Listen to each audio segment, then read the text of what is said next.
Virtual Horror is brought to you by triple-istories.com, the online platform for short stories.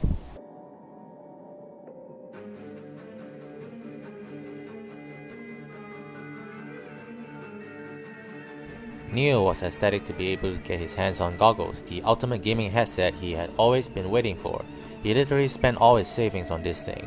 Not only was it very expensive, their production was so limited they were sold out the next day after they were released. Its developers have proclaimed that goggles was a breakthrough in both the technology and experience of gaming. Players who use goggles will not only see the virtual world but also feel it, rendering their gameplay experience more real than real.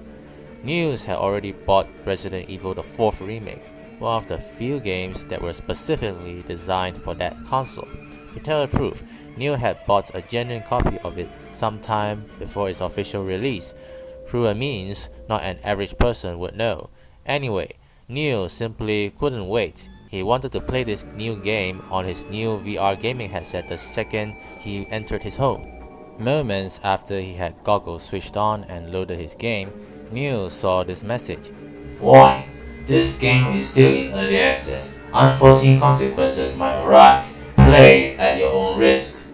Ah, screw that, Neil said to himself. What harm can it do? Neil clicked enter and he was immediately transported to the game world. Neil was glad to revisit Raccoon City once more. He saw abandoned shops with broken windows, lights from lampposts flickering inconsistently, pavement scattered with all sorts of debris and blood.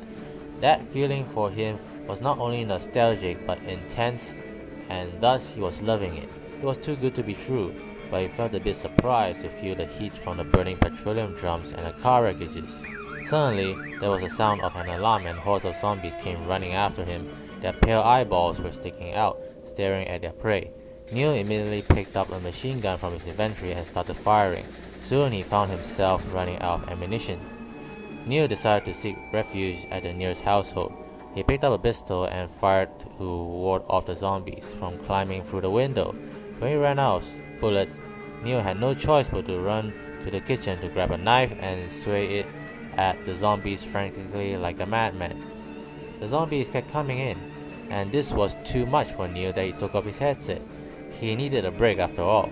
But then, Neil found himself not in his own room but in the kitchen. Then he also saw himself holding a knife with bloodstains on it. The moment he left the kitchen, he saw his parents and his sister lying on the sofa along with his pet dog beside it. All their eyes were wide open, staring at nothingness. And soon, Neil could hear the sound of the police siren from a distance, louder and clearer. That's the end of the story. Please feel free to upload your stories to my website and get free reviews.